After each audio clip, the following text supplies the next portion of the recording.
Gedung Pertemuan Batak di Jakarta Timur. Yang pertama, yakni Gedung Mulia dan Raja yang memiliki kapasitas 400-600 orang.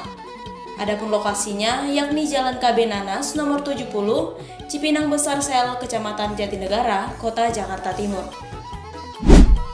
Berikutnya yakni Gedung Neo Sokomar Pikir Building yang memiliki kapasitas 400-700 orang.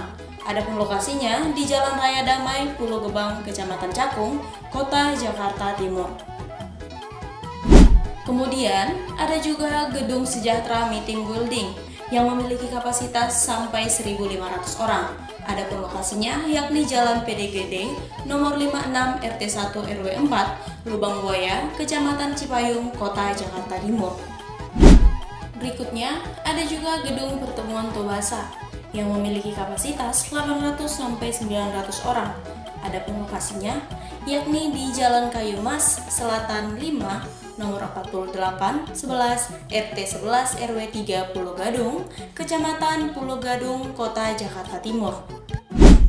Kemudian ada juga Gedung Komputerin Utama yang memiliki kapasitas 1.000 orang yang berlokasi di Jalan Kapalongan Raya nomor 1 RT 15 RW 4 Jati, Kecamatan Pulau Gadung, Kota Jakarta Timur. Kemudian ada juga Gedung Pertemuan BPU Bagas Raya Pondok Kopi yang memiliki kapasitas 1.700 orang. Adapun lokasinya Jalan Pondok Kopi Kelapa Raya nomor 49, Pondok Kopi, Kecamatan Durensawit, Kota Jakarta Timur. Kemudian ada juga Gedung Pertemuan Geraha Ceger Ballroom yang memiliki kapasitas 400-800 orang. Adapun lokasinya di Jalan Raya Damai, Pulau Gebang, Kecamatan Cakung, Kota Jakarta Timur.